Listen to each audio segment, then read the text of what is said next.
चलिए फ्रेंड्स, शुरू करते हैं आज का अपना वीडियो। आज के इस वीडियो में आपको बताने वाला हूं क्लास 9th के लिए मैथमेटिक्स का सैम्पल क्वेश्चन पेपर, जो कि आने वाले एग्जाम से बहुत ही महत्वपूर्ण होने वाला है। अगर आप 2021 और 22 के स्टूडेंट हैं, यानी कि 2021 और 22 के सेशन में अगर आप पढ़ रहे हैं, तो फ्रेंड्स इस क्वेश्चन पेपर को अंत तक जरूर देख लेना, क्योंकि ये काफ़ी महत्वपूर्ण होने वाला है। खास करके किसके लिए है, तो खासकर ये झारखंड बोर्ड वालों के लिए है और सभी के लिए ही महत्वपूर्ण है, क्योंकि ये सभी क्वेश्चन मैं आपको जो लेकर आया हूँ वो सभी आपके NCERT बेस्ड हैं, यानी कि सभी आपके NCERT बुक से ही लिए गए हैं। तो इसलिए इस क्वेश्चन पेपर को अंत तक जरूर देख लेना। पहला क्वेश्चन आ चुका है, निम्नलिखित में से अपरिमेय संख्या कौन सी है। अगर आपको इसका सॉल्यूशन चाहिए तो फ्रेंड्स मैं आपको बता रहा हूँ, अभी फुल सॉल्यूशन दिखा रहा हूँ, इसलिए इस वीडियो को लास्ट तक जरूर देख लेना। तो निम्नलिखित में से कौन सी एक अपरिमेय संख्या है, तो क्या 3 एक अपरिमेय संख्या है, या फिर 1/3 एक अपरिमेय संख्या है, या फिर √3 एक अपरिमेय संख्या है, या फिर पाई एक अपरिमेय संख्या है। तो इसमें से कौन सा आपका सही जवाब हो जाएगा, तो मैं आपको बता रहा हूँ। अपरिमेय संख्या इसमें बताना है आपको। तो अपरिमेय संख्या है कौन सी है, तो यानी कि √3 भी एक अपरिमेय संख्या होती है। √3 इस तरीके से यहाँ पर किस तरीके से अपरिमेय संख्या हो सकती है,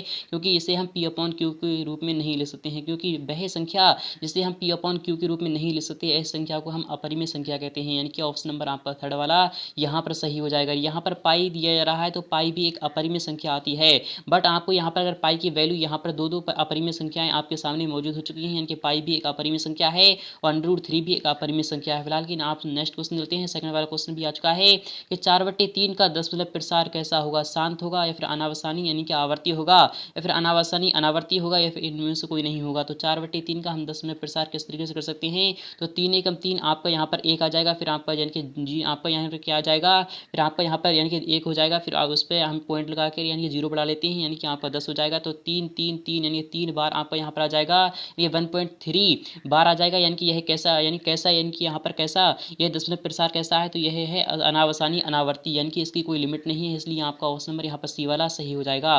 क्वेश्चन थर्ड भी काफ़ी महत्वपूर्ण है, आता है। यहाँ पर कह रहा है कि 3 + √3 यानी कि इंटू 3 - √3 बराबर होता है। तो आपको ये फॉर्मूला पता होगा कि a + b और a - b बराबर क्या होता है, तो a + b a - b बराबर होता है आपका a² - b² होता है। तो आपका a² यहाँ पर कितना है, यानी कि a आपका यहाँ पर कितना दिया जा रहा है, तो 3 दिया जा रहा है, यानी कि 3 का स्क्वायर कितना होता है, 9 होता है, और -b² यानी कि √3 का स्क्वायर करने पर आपका यहाँ पर 3 आता है। तो 9 में से 3 गए, यानी कि 6 आपका आंसर आ जाएगा, यानी कि ऑप्शन नंबर बी आपका यहाँ पर राइट हो जाएगा। इसी तरह से अगर बात करें क्वेश्चन फोर्थ की, काफ़ी महत्वपूर्ण है, ये भी आता है कि 7 यानी 7 की पावर आपकी कितनी है, 6/5 है, और अपने आपका बटे में है 7 की पावर 1/5 है, का मान क्या होगा। तो जब भी ऐसी कोई भी कंडीशन आपके सामने दी जाए, यानी कि जब दो पूर्णांक यानी कि समान समान है, तो आपका यहाँ पर 7 लिखना है, फिर उसके बाद आपका 6 की पावर यानी कि 6/5 आपका लिख देना है, और जब बटे की पावर जो होती है वह ऊपर जाके माइनस में हो जाती है, यानी कि आपका इस तरीके से आ जाएगा। तो आपका 7 की पावर ये हो जाएगी, तो 7 की पावर आपकी यहाँ पर कितनी बची है, तो 5 आपका एलसीएम हो जाएगा, तो 6 में से 5 गए, यानी 5, यानी 7 का यानी कि 5 से 5 कैंसिल हो जाएगा, यानी कि ऑप्शन नंबर आपका ए वाला ही सही हो जाएगा, क्योंकि 7 की पावर 1 बची है, यानी कि ऑप्शन नंबर आपका पहला वाला ही राइट हो जाएगा। यहाँ पर बात करें क्वेश्चन 5 की, कि बहुपद x यानी कि x की पावर 5 है माइनस x यानी कि x की पावर 4 है प्लस 3 का घात होगा। आपको इसकी घात बताना है। तो यानी कि जब बहुपद में जो सबसे ज़्यादा घात दी जाती है, तो उस वही घात होती है। यहाँ पर 5 सबसे ज़्यादा दिया जा रहा है, यानी कि ऑप्शन नंबर आपका पहला वाला ही राइट हो जाएगा। क्वेश्चन से भी काफ़ी महत्वपूर्ण है कि बहुपद PS = 2s + 1 का एक शून्य कौन सा होगा। तो आपको एक शून्य किसमें बताना है, तो जब भी ऐसी कोई कंडीशन आए, तो आपको पता होगा कि जब भी हम यानी कि शून्य निकालते हैं, तो PS = हम क्या रख देते हैं, PS = हम रख देते हैं 0, क्योंकि PS = 0 होता है तभी उसका शून्य निकालता है। तो PS = आपका कितना दिया जा रहा है यहाँ पर, तो 2s + 1 है, = आपका यहाँ पर 0 हो जाएगा। तो आपका 2s = आपका यहाँ पर क्या हो जाएगा, -1 हो जाएगा। तो s = आपका -1/2 होगा, यानी कि आपका आंसर क्या होगा, तो -1/2, यानी कि ऑप्शन नंबर आपका यहाँ पर चौथा वाला सही हो जाएगा। नेक्स्ट क्वेश्चन भी काफ़ी महत्वपूर्ण है, आता है। सातवां क्वेश्चन काफ़ी महत्वपूर्ण है, आता है कि बहुपद 2 - x² + x में x² का गुणांक होगा। इसमें x² का आपको गुणांक बताना है। जब भी ऐसी कोई भी कंडीशन आए, तो आपको यहाँ पर यानी कि जिस भी संख्या का यानी कि गुणांक पूछ रहा है, तो उसी संख्या के यानी कि जस्ट इधर देखना है, यानी कौन सा चिन्ह यहाँ पर दिया जा रहा है, तो माइनस का है, तो माइनस का हो जाएगा। अगर यहाँ पर 2s² हो जाता, तो आपका 2 आ जाता आंसर। अगर यहाँ पर आपका केवल और केवल यहाँ पर एक ही यानी कुछ भी नहीं है, यानी कि 1 होता है, यानी कि ऑप्शन नंबर आपका पहला वाला यहाँ पर राइट हो जाएगा। इसी तरह से अगर बात करें क्वेश्चन नंबर 8 की, ये भी काफ़ी महत्वपूर्ण आता है कि यानी कि एक्स की पावर आपके 3 है plus 3x² plus 3x plus 1 को आपको x प्लस 1 से भाग देने पर आपको शेषफल प्राप्त करना है। इसका शेषफल क्या आएगा, आपको इसका आंसर देना है। फिलहाल के जब भी ऐसी कोई भी कंडीशन आए आपको शॉर्ट तरीके से मैं आपको बता रहा हूँ किस तरीके से आप इसका यानी क्या कर सकते हो, यानी शेषफल प्राप्त कर सकते हो। तो x plus 1 is equal to आपको क्या रख देना है, x plus 1 is equal to आपको यहाँ पर 0 रख देना है, यानी कि x इज इक्वल टू आपका क्या रख देना है, -1 रख देना है। तो -1 का यानी क्यूब करते हैं, -1 का जब हम क्यूब करते हैं तो आपका किस तरीके से आता है, तो यानी कि x क्यूब है तो आपका यहाँ पर -1 का क्यूब कर देते हैं। फिर उसके बाद हम यानी कि 3 प्लस यानी कि x² है, यानी कि एक -1 का स्क्वायर हो जाएगा आपका, और प्लस 3 यानी कि 3 आपका यहाँ पर आ जाएगा -1 और प्लस में आपका 1 आ जाएगा। तो किस तरीके से कर सकते हैं, तो माइनस का आपका यहाँ पर 1 आ जाएगा और आपका यहाँ पर माइनस का माइनस इसको जब हम करते हैं स्क्वायर करते हैं तो आपका यहाँ पर प्लस हो जाता है। तो 3 एकम 3 यहाँ पर हो जाएगा आपका, यहाँ पर -3 हो जाएगा और यहाँ पर आपका +1 हो जाएगा। तो आपका 1 से 1 कैंसिल हो गया, 3 से 3 कैंसिल होगा, यानी कि जो इसका जो यानी कि शेषफल बचेगा यहाँ पर तो 0 बचेगा, यानी कि यह एक गुणनखंड है, यानी कि इस पर कोई भी शेषफल नहीं बचेगा, यानी कि ऑप्शन नंबर आपका सी वाला यहाँ पर राइट हो जाएगा। इसी तरह से अगर बात करें क्वेश्चन 9 की, तो क्वेश्चन 9 भी काफी महत्वपूर्ण है। ये भी आता ही आता है कि x² plus y² plus z² -2xy plus 2yz minus 2zx यह किसके बराबर होता है। तो आपको ये भी पता होना चाहिए यानी कि x plus y plus z बराबर क्या होता है, तो s² प्लस यानी कि क्या होता है, s² होता है प्लस y² होता है प्लस z² होता है, यानी कि ये होता है प्लस 2 यानी कि 2ab हो यानी कि 2sy होता है, यानी 2sy होता है प्लस यानी क्या होता है 2yz होता है, और क्या होता है यानी कि आपका यहाँ पर क्या है 2yz होता है, यानी कि आपका क्या होता है a² plus b² plus c² plus 2ab plus 2bc 2ca यानी कि क्या होता है 2ca यानी कि 2zx, यानी कि ये आपका फॉर्मूला होता है। यह किसका फॉर्मूला हो जाएगा, ये वाला जो आपको दर्शाया रहा है, तो यहाँ पर माइनस का यानी कि 2x है, यानी कि 2xy है, तो किस तरीके से आपका आंसर आ जाएगा। फिलहाल क्या आपका ऑप्शन नंबर यहाँ पर आपका जो आ जाएगा सही ऑप्शन आपका यहाँ पर राइट कौन सा होगा, तो ऑप्शन नंबर बी वाला आपका यहाँ पर राइट हो जाएगा। यानी कि यह आप जब हम पुट करते हैं तो आपका ये भी यही मान आता है निकल कर, यानी कि बी वाला ऑप्शन आपका यहाँ पर राइट हो जाएगा। उसमें 10 भी काफी महत्वपूर्ण, ये भी आता ही आता है कि y माइनस यानी कि x minus by y 5 minus 10 is equal to 0 को as plus b y plus c is equal to 0 में व्यक्त करने पर ए बी सी का आपको मान ज्ञात करना है। तो ए का मान आपको यहाँ पर दिखा रहा है, ए का मान आपका यहाँ पर 1 आएगा, यानी कि ए का मान आपका यहाँ पर एक आ चुका है, और बी का मान आपका यहाँ पर क्या आएगा, तो बी का मान आपका यहाँ पर कितना आएगा, तो मैं आपको बता रहा हूँ, यानी कि जो बी का मान आपका यहाँ पर राइट आएगा तो वह कौन सा आएगा, तो आपको यहाँ पर लिखना होगा। काफी महत्वपूर्ण आता ही आता है, यानी कि बी का मान आपका यहाँ पर 1/5 आ जाएगा, क्या आएगा, तो -1 माइनस का 1/5 आना चाहिए, यानी कि माइनस का 1/5 आएगा।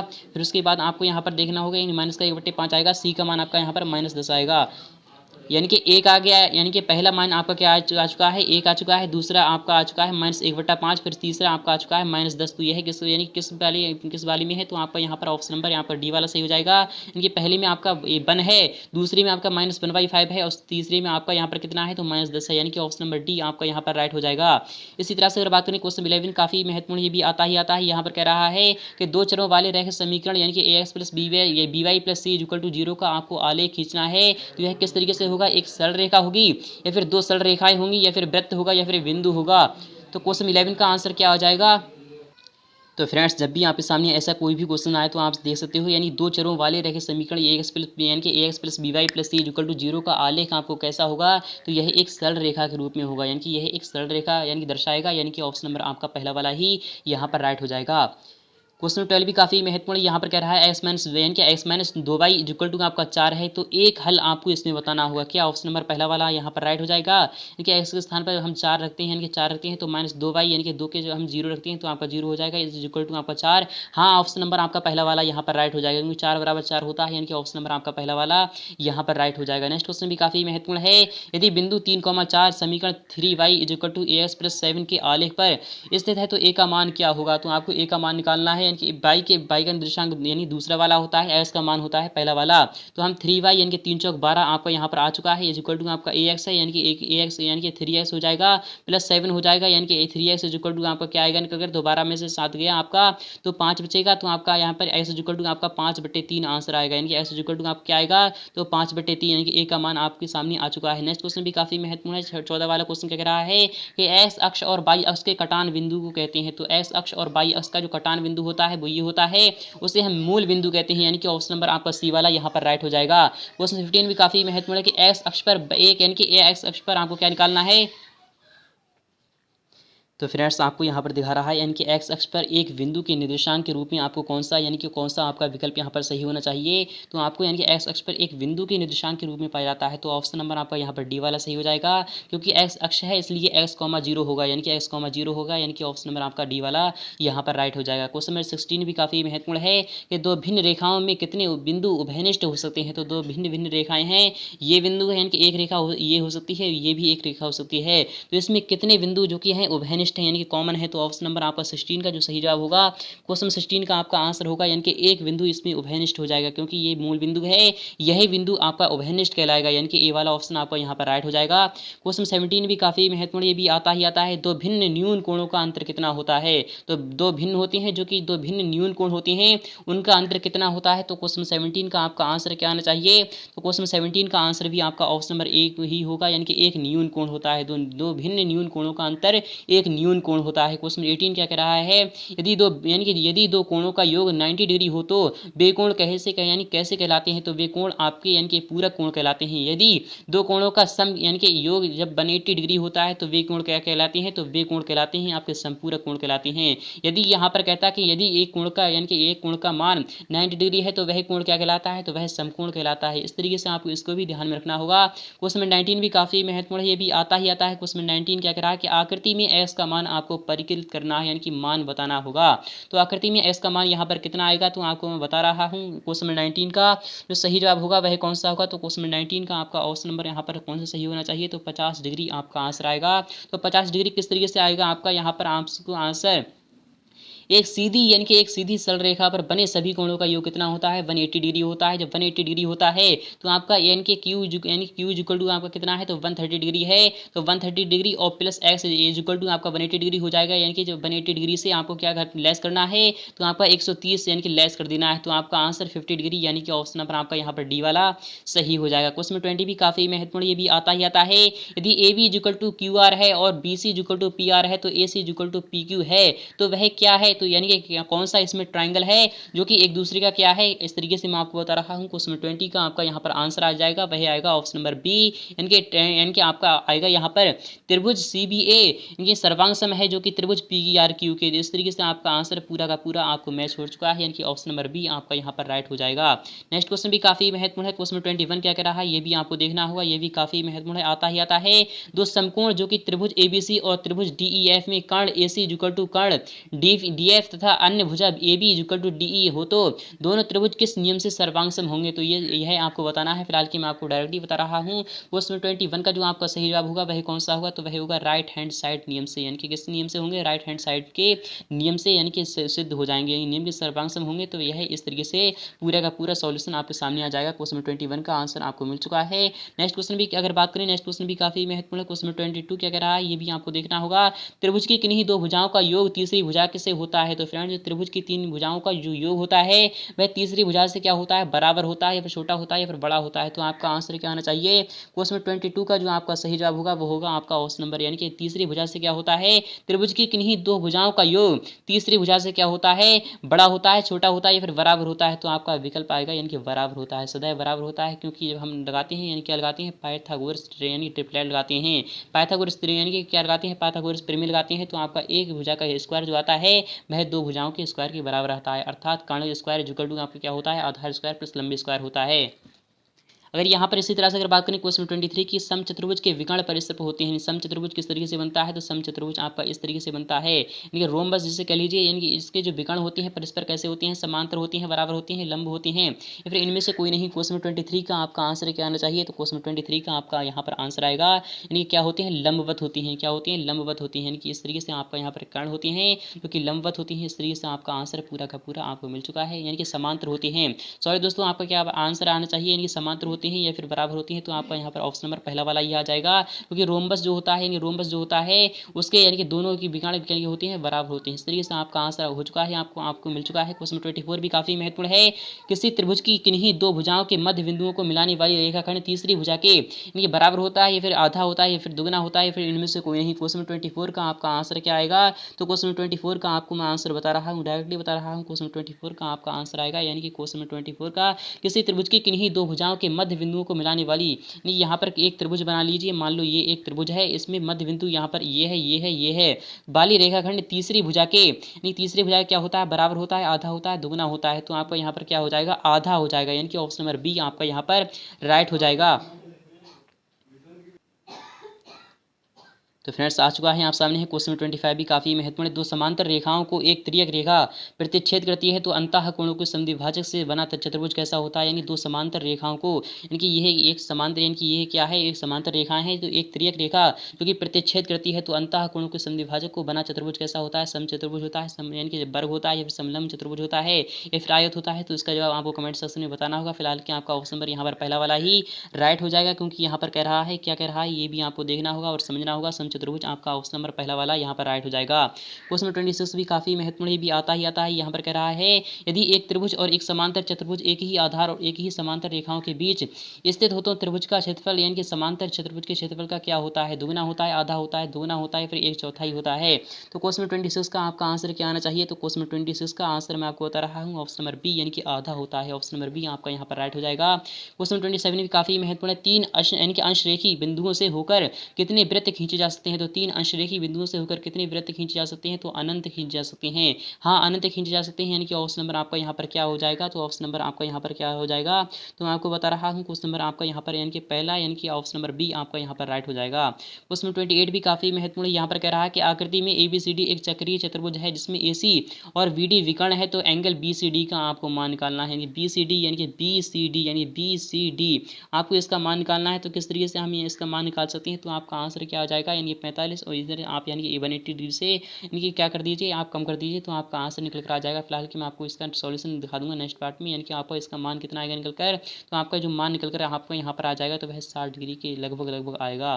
क्वेश्चन 29 भी काफी महत्वपूर्ण है। एक त्रिभुज ABC की संभावना संभव नहीं है, यानी कि संभव नहीं है कि यदि AB प्लस AC यानी कि less than greater is equal to आपका BC होगा, या फिर आपका AB प्लस BC, यह है आप अच्छी तरीके से समझ सकते हैं। फिलहाल कि मैं आपको डायरेक्टली आंसर बता रहा हूँ। क्वेश्चन 29 का जो सही जवाब होगा वही कौन सा होगा। तो ऑप्शन नंबर आपका ए वाला यहाँ पर राइट हो जाएगा, यानी कि ए वाला ही ऑप्शन आपका यहाँ पर राइट हो जाएगा।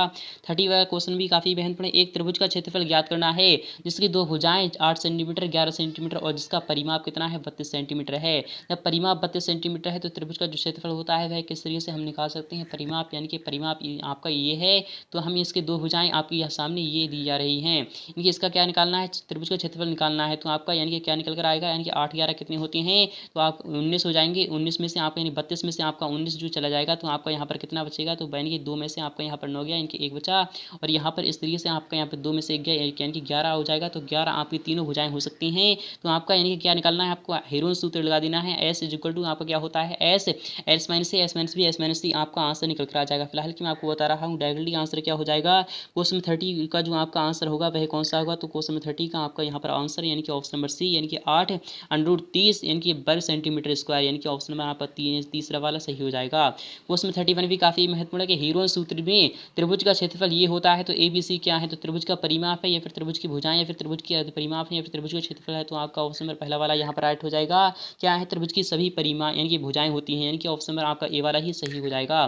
क्वेश्चन 32 भी काफी महत्वपूर्ण, ये भी आता ही आता है। एक घनाकार डिब्बे का एक किनारा 10 सेंटीमीटर है, लंबाई का है, इस डिब्बे का कुल पृष्ठीय क्षेत्रफल कितना हुआ, यानी कुल पृष्ठीय क्षेत्रफल कितना होता है। तो मैं आपको बता रहा हूँ, यानी कि कुल पृष्ठीय क्षेत्रफल यानी 6a² होता है, यानी 6a² यानी कि 100 है, यानी कि 100 यानी कि 10 एकम 10 यानी कि 10 ढाई 100 होते हैं। तो 600 वर्ग सेंटीमीटर यानी कि 600 वर्ग सेंटीमीटर, यानी कि ऑप्शन नंबर आपका सी वाला यहाँ पर राइट हो जाएगा, यानी 32 का ऑप्शन नंबर आपका सी वाला सही हो जाएगा। क्वेश्चन 33 भी काफी महत्वपूर्ण, यहाँ पर कह रहा है बेलन का कुल पृष्ठीय क्षेत्रफल क्या होगा यदि जहां r बेलन की त्रिज्या है और h बेलन की ऊंचाई है। यहाँ पर कह रहा है बेलन का कुल पृष्ठीय क्षेत्रफल क्या होगा, तो क्या होता है 2πr, यानी क्या होता है 2πr होता है, और h + r होता है, क्या होता है 2πr h + r, यानी कि ऑप्शन नंबर बी आपका यहाँ पर राइट हो जाएगा।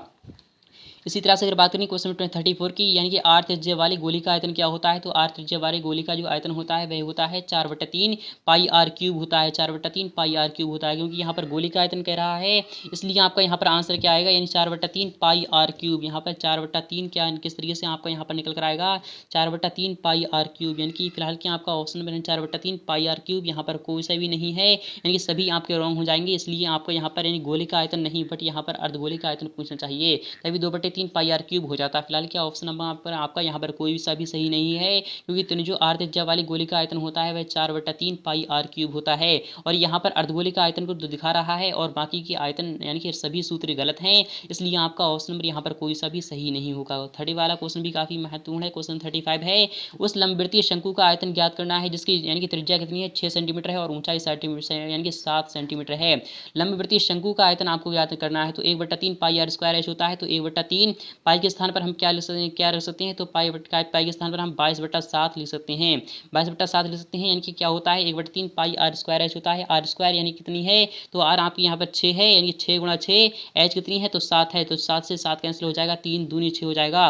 तो आपका क्या हो जाएगा, तो 2 छंग 12 होता है, 12 दून यानी कि 12 दून कितने होते हैं, 12 दून 24 होती हैं। आपका 2 हासिल हो जाएगा, तो आपका 12 दून 24, 2 यानी कि 24 2 कितने हो गए 26, 264 वर्ग सेंटीमीटर, यानी कि आपका आंसर जो होगा वह होगा 200 वर्ग सेंटीमीटर। यानी कि क्या यहाँ पर कह रहा है 264 यानी घन सेंटीमीटर आपका आंसर आना चाहिए। फिलहाल कि आपको यहाँ पर कौन सा ऑप्शन सही होगा, तो मैं आपको यहाँ पर यानी कि दोबारा से बता रहा हूँ किस तरीके से आपका आएगा। यानी कि शंकु का आयतन जो होता है वह क्या होता है 1/3 पाई आर स्क्वायर एच होता है। 1/3 पाई आर स्क्वायर एच होता है। शंकु का आयतन ये है, त्रिज्या आपकी 6 सेंटीमीटर है और ऊंचाई 7 सेंटीमीटर है। तो आपको किस तरीके से हो जाएगा 1/3 पाई के स्थान पर आपको क्या रखना है, तो 22/7 रख देना है। और आर स्क्वायर कितनी है, तो 6 × 6 है। उसके साथ आपकी यानी कि ऊंचाई कितनी है, तो 7 है, तो 7 से 7 कैंसिल हो गया, 3 दूनी आपका यहाँ पर हो जाएगा। तो 22 से क्या होती है आपका यानी 2 छंग 12, 12 दून 24, यानी कि आपका 2 हासिल चला जाएगा, 12 दून 24 यानी कि 26, यानी 264 घन सेंटीमीटर आपका आंसर निकल कर आना चाहिए। यानी कि 264 घन सेंटीमीटर आपका आंसर निकल कर आना चाहिए। फिलहाल कि यहाँ पर आपको गलत दिखा रहा है, क्योंकि यहाँ पर शंकु का आयतन तो दिखा रहा है, बट यहाँ पर क्षेत्रफल यानी कि क्षेत्रफल की बात हो रही है, यानी कि क्षेत्रफल ही पूछना चाहता है, क्योंकि यहाँ पर सभी वर्ग सेंटीमीटर में दिए जा रहे हैं, बट आयतन जो होता है वह सदैव घन सेंटीमीटर यानी घन सेंटीमीटर में होता है। अगर यहाँ पर आयतन दिखा रहा है यानी कि 264 यानी कि घन सेंटीमीटर आपका आंसर आना चाहिए, बट यहाँ पर यानी कि क्षेत्रफल की बात हो रही है, यानी कि क्षेत्रफल नहीं बता रहा है, बट यहाँ पर क्षेत्रफल दिखा रहा है, तो क्षेत्रफल हम रख देते हैं, तो आपका पाई आर एल होता है। उस तरीके से आप यहाँ पर समझ सकते हो। नेक्स्ट पार्ट में मैं आपको इसका भी बता दूंगा सॉल्यूशन। क्वेश्चन 36 भी काफी महत्वपूर्ण है। गणित की परीक्षा में 5 विद्यार्थियों द्वारा प्राप्त अंक आपके कितने हैं, तो 55, 36 और 25 और 62 और 95 का परिसर कितना होगा। ये जो इसका परिसर है वह कितना होगा, यानी कि इसका जो क्या होगा, तो समांतर माध्य आपको निकालना है, यानी कि कुल पदों का योग बटे पदों की संख्या जो हो जाती है, तो वही आपका आंसर होता है। यानी कि कुल पदों का योग आपको यहाँ पर करना है 55 और 36 और 25 और 62 और 95 का जब हम यानी कि योग करते हैं तो आपका आंसर क्या निकल कर आता है। तो क्वेश्चन 36 का मैं आपको डायरेक्टली आंसर बता रहा हूँ, आप इसे सॉल्यूशन भी कर सकते हैं। तो मैं आपको बता रहा हूँ ऑप्शन नंबर आपका पहला वाला यहाँ पर आ जाएगा, यानी 70 आपका ऑप्शन नंबर आपका यहाँ पर ए वाला ही सही हो जाएगा, क्योंकि 7 × 5 = 35 अर्थात 350 इसका टोटल सम कितना आता है, तो 350 आएगा इसका फुल यानी फुल सॉल्यूशन। क्वेश्चन में 37 भी काफी महत्वपूर्ण है, यानी कि अवर्गीकृत बारंबारता बंटन के लिए मध्य यानी कि माध्य का सूत्र क्या होता है, तो इसका भी आपको सूत्र बताना होगा। फिलहाल कि मैं आपको डायरेक्टली बता रहा हूँ, यानी माध्य के लिए समांतर यानी कि क्या होगा सूत्र आपको बता रहा है। क्वेश्चन 7 यानी 37 का जो आपका आंसर हो जाएगा वह कौन सा होगा, क्वेश्चन 37 का जो आपका आंसर होगा तो वह होगा आपका ऑप्शन नंबर यहाँ पर ए वाला ही सही हो जाएगा। यानी कि सिग्मा क्या होता है, यहाँ पर सिग्मा एफ आई एक्स आई होता है और बटे में आपका सिग्मा एफ आई होता है, यानी कि एक्स बार इक्वल टू आपका ये होता है, यानी समांतर माध्य का आपके सामने आपका फॉर्मूला मिल चुका है आपको। क्वेश्चन 38 भी काफी महत्वपूर्ण है। एक टीम ने फुटबॉल के 10 मैचों में निम्नलिखित गोल किए हैं, यानी कि 2, 3, 4, 5, 0, 1, 3, 4, 3 इन गुणों का बहुलक क्या होगा। तो यानी कि आंकड़ों से स्पष्ट है कि संख्या 3 जिसकी बारंबारता 7 यानी जिसकी बारंबारता 5 है, अतः यानी बहुलक बराबर क्या हो जाएगा, यानी कि 3 आपका बहुलक हो जाएगा, यानी कि ऑप्शन नंबर आपका सी वाला यहाँ पर राइट हो जाएगा। क्वेश्चन 39 भी काफी महत्वपूर्ण है। यहाँ पर कह रहा है किसी अभिप्रयोग की 2 घटना यानी कि E1 और E2 है, तो उस यानी कि और इसके प्रायिकता PE1 तथा PE2 है, तो इनमें से कौन सत्य होगा, यानी सत्य आपको बताना है। क्वेश्चन 39 का आपको आंसर डायरेक्टली बता रहा हूँ। क्वेश्चन 39 का जो आपका सही जवाब होगा तो ऑप्शन नंबर सी आपका यहाँ पर सही हो जाएगा, यानी PE + PE यानी E2 = आपका यहाँ पर क्या होता है 1 होता है, क्योंकि सभी प्रायिकताओं का योग कितना होता है, तो 1 होता है, यानी कि ऑप्शन नंबर आपका ए सी वाला सही हो जाएगा। क्वेश्चन 40 भी काफी महत्वपूर्ण है। एक मौसम केंद्र के रिकॉर्ड को देखने से पता चलता है कि पिछले 250 क्रमांक दिनों में किए गए मौसम पूर्वानुमानों में से 175 बार उसके पूर्वानुमान सही रहे हैं, तो एक दिए हुए यानी पूर्वानुमान के सही होने की प्रायिकता क्या होगी, तो इसका भी आपको यानी कि आंसर बताना होगा। फिलहाल कि मैं आपको डायरेक्टली बता रहा हूँ। क्वेश्चन 40 का जो आपका सही जवाब होगा वो होगा आपका ऑप्शन नंबर डी, यानी कि 0.7 आपका लगभग आ जाएगा। नेक्स्ट क्वेश्चन भी काफी महत्वपूर्ण यहाँ पर कह रहा है, यानी 125 दी पावर 1/3 का मान क्या होगा। तो जब भी किसी भी संख्या की पावर यानी कि 1/3 हो तो हम क्या निकालते हैं, जब भी किसी भी संख्या की पावर क्या है, यहाँ पर माइनस का 1/3 दिया जा रहा है तो इसलिए इसका आंसर भी माइनस में ही आएगा। बट आपको यहाँ पर दिख रहा है ऑप्शन नंबर सी, वही आप यहाँ पर डायरेक्टली बता सकते हो। फिलहाल कि मैं आपको इसका सॉल्यूशन भी दिखा रहा हूँ। तो माइनस में आपका क्या है 125 है, यानी कि 125 आपका यहाँ पर माइनस में है। तो हम किस क्या निकालते हैं, घनमूल निकालते हैं, क्यूब रूट निकालते हैं। तो आपका यहाँ पर माइनस का क्या आएगा निकल कर, तो माइनस का 5 गुणा माइनस का 5 गुणा माइनस का 5, इस तरीके से आपका क्या निकल रहा है, 3 के पेयर बनते हैं। तो आपका यानी क्या निकलता है, क्यूब रूट निकलता है। तो आपका यहाँ पर माइनस का 5 यानी कि आंसर निकल कर आ जाएगा। इसी तरह से अगर बात करें क्वेश्चन 42 की, तो क्वेश्चन 42 भी काफी महत्वपूर्ण, ये भी आता ही आता है। निम्नलिखित में से कौन बहुपद नहीं है, इसमें से आपको बताना होगा। यानी कि वह संख्या जिसकी पावर यानी कि पावर नहीं हो उसे हम क्या कहते हैं, तो बहुपद, यानी कि जिसकी पावर हो उसे हम बहुपद कहते हैं। तो आपको यहाँ पर क्वेश्चन 42 का जो सही जवाब होगा तो वह कौन सा होगा, क्वेश्चन 42 का आपका ऑप्शन नंबर आपका बी वाला सही हो जाएगा, क्योंकि इसकी पावर नहीं है ये, क्योंकि इसकी पावर हम क्या हो जाती, यानी कि इसकी पावर कोई भी नहीं है, यानी कि यह एक बहुपद है। यह बहुपद किस तरीके से हो जाएगा, क्योंकि x यहाँ पर x है प्लस आपका यहाँ पर 2/x है। इस तरीके से आप यहाँ पर एलसीएम ले सकते हो, यानी कि x आपका यहाँ पर बटे में चला जाएगा और यहाँ पर x स्क्वायर हो जाएगा और प्लस में आपका क्या हो जाएगा, तो आपका यहाँ पर क्या हो जाएगा 2 हो जाएगा। तो यहाँ पर इस तरीके से यानी कि इक्वल टू आपका 0, इस तरीके से जो आपका आंसर आएगा यानी कि x स्क्वायर प्लस 2 है, यानी कि x square plus 2 equal to आपका 0, यानी कि यह एक बहुपद होता है। क्वेश्चन 43 भी काफी महत्वपूर्ण है कि बहुपद 6x² - 17x + 2 का गुणनखंड करना है आपको। तो 6 दूनी 12, ये 12 होता है। तो आपका यहाँ पर किस तरीके से आपका आंसर आ जाएगा, यानी कि किस तरीके, यानी कि 6 दूनी 12 होता है और 12 यानी कि 6 दूनी 12 हो जाएगा आपका। तो 6x² हो जाएगा, माइनस का आपका क्या हो जाएगा, तो आपका यहाँ पर लिखना है। आपको किस तरीके से आप यहाँ पर लिख सकते हो, तो आपको वही दिखा रहा हूँ, यानी 3 दूनी 6 × 30। तो आपका यहाँ पर किस तरीके से आ जाएगा, क्वेश्चन 43 का आपका आंसर क्या होगा, मैं आपको दिखा रहा हूँ। ऑप्शन नंबर आपका सी वाला सही हो जाएगा, यानी कि ये वाला ऑप्शन आपका यहाँ पर राइट हो जाएगा। यानी गुणनखंड इसमें बताना है। तो गुणनखंड जब भी यानी कि इधर माइनस का होगा तो आपका एक प्लस में आएगा, एक माइनस में आएगा, यानी कि ऑप्शन नंबर आपका डी वाला सही हो जाएगा। ये वाला ऑप्शन आपका सही हो जाएगा। क्वेश्चन 44 भी काफी महत्वपूर्ण है। बाई अक्ष का समीकरण क्या होगा, तो बाई अक्ष का जो समीकरण निकालते हैं y = 0, यानी कि ऑप्शन नंबर बी वाला यहाँ पर सही हो जाएगा। क्वेश्चन 45 भी काफी महत्वपूर्ण है। 180 डिग्री से अधिक लेकिन 360 डिग्री से कम माप वाले कोणों को हम क्या कहते हैं, तो 180 डिग्री से अधिक यानी कि लेकिन 360 डिग्री से कम माप वाले यानी कोणों को हम क्या कहते हैं, यानी कि क्या कहते हैं, तो अधिक कोण कहते हैं, यानी कि ऑप्शन नंबर डी आपका यहाँ पर राइट हो जाएगी। 45 का आपका यहाँ पर यानी कि डी होना चाहिए। अधिक कोण हम किसे कहते हैं, प्रतिवर्ती कोण किसे कहते हैं, संपूरक कोण किसे कहते हैं, ऋजु कोण किसे कहते हैं। आपको इसका जवाब कमेंट सेक्शन में देना होगा। क्वेश्चन 46 भी काफी महत्वपूर्ण है। किसी यानी कि त्रिभुज के तीनों भुजाओं का वो बढ़ाया जाए तो इस प्रकार बने सभी बहिष्ठ कोणों का योग कितना होता है। यानी कि त्रिभुज के किसी तीनों भुजाओं को बढ़ाया जाए तो यानी कि इसके प्रकार बने कोणों का योग भी यही रहेगा, यानी कि ऑप्शन नंबर आपका पहला वाला ही रहेगा, क्योंकि वह त्रिभुज ही रहेगा, यानी कि ऑप्शन नंबर ए वाला ही आपका यहाँ पर राइट हो जाएगा। यानी कि क्या हो जाएगा, क्वेश्चन 46 का जो आपका सही जवाब होगा तो वह कौन सा होगा, तो ऑप्शन नंबर आपका ए वाला ही सही हो जाएगा। बट यहाँ पर अगर बात करते कि त्रिभुज इस तरीके से यानी कि इस तरीके से यानी कि इसकी भुजाएं बढ़ा दी तो आपका 720 आंसर आ जाता है। नेक्स्ट क्वेश्चन भी काफी महत्वपूर्ण है, आता ही आता है। क्वेश्चन 47 क्या कह रहा है, त्रिभुज एबीसी एक समकोण त्रिभुज है जिसमें एक एंगल ए = 90 डिग्री है और ए बी = AC है, तो एंगल बी का मान आपको निकालना होगा। तो फिलहाल कि एबीसी एक समकोण त्रिभुज है, यानी कि एबीसी किस तरीके से, यानी कि इसमें कौन सा कोण ए है, यानी कि ए कोण जो है आपका 90 डिग्री आपको यहाँ पर सामने दिया जा रहा है और ए बी = आपका AC है, तो एंगल बी का मान क्या होगा, तो ए बी = आपका AC है, ए बी = आपका AC है, तो आपका यहाँ पर 45 डिग्री, यानी कि ऑप्शन नंबर आपका बी वाला सही हो जाएगा। यानी कि क्वेश्चन 47 का जो आपका सही जवाब होगा वह होगा यानी कि 45